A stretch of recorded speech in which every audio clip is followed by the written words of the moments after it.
with Martin Diop, the general manager of the Storm Crow Tavern on Commercial Drive in Vancouver, and it's a really geeky themed tavern. So how did this all come from, like, your idea of let's have a geeky tavern into actually here we are drinking in one? Well, what happened was that I was working in a bar in Calgary called Broken City, and I noticed one thing, as cool as they were, I'd listen to their conversations, and invariably, half the time it would descend into, like, talk about Star Trek or Star Wars or Raiders of the Lost Ark or comic books and stuff like that. And then I looked at, and I was like, there's something there. It's like all the hipsters were once upon a time geeks, and now, and there's no venue for them and nowhere to hang out. And they, I think they're almost looking to come out of the closet that way, the geek closet. And then I noticed that with that, I was thinking the biggest movies being released were like Avatar and then comic book movies like the Avengers, and they're breaking box office records. And I was like, there is a definite need for this. People don't need another sports bar. They need something that they can relate to. There's enough of that. Suddenly everyone was like, hey, who's been pretending not to like all this stuff all along? And everyone was like, yep, exactly. Lord of the Rings is sweet. Yeah, exactly. I had a friend who was very, very successful and also a nerd, and I've known him for like about 20 years. His name's Jason Kapelka. Mm-hmm. He is one of the co-founders of PopCap Games. Plants vs. Zombies, Bejeweled. He invented Bejeweled for the computer. Really? Yeah, and he sold it to EA for a lot of money. So what about the menu? Is there anything geek-inspired in the menu? Who are the chefs behind it? Tristan Manass is he's our chef. I've known him for 10 years.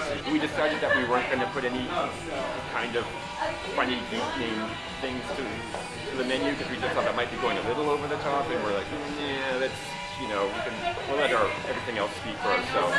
But what we did, I decided I wanted a $6 menu. So everything's $6. Easy to eat while you're gaming or playing. Yeah, any specialty grog we should know of, or? We do sell mead, and mead's a big seller.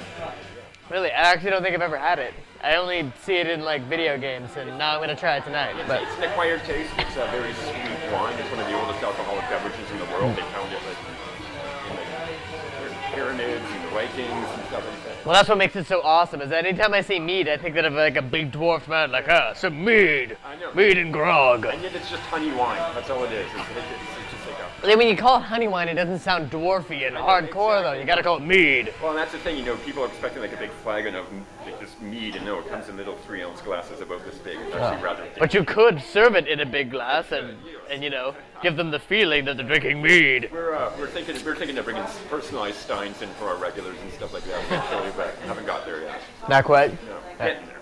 So what have been some of the biggest challenges of opening up the place like this?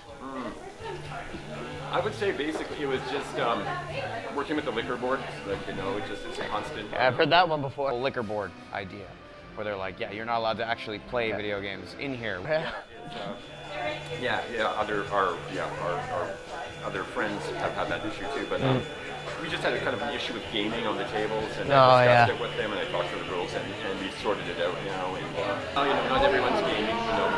People are here to eat. And then games are here. Primarily, it's a restaurant and bar, of course. Yes, exactly. Well, it's a restaurant technically. That's the big thing. Yes. It's technically a restaurant. Yes. We got a little bit of trouble when some people were calling us a pub. And we're very selective about hiring our staff as well. They got to be geeks, I take it? They have to have some sort of aspect to it that they do that. Yeah. We don't want a Donnelly type server, Donnelly bar type server. I don't hire that way at all. We hire for personality and knowledge of the culture and appreciation.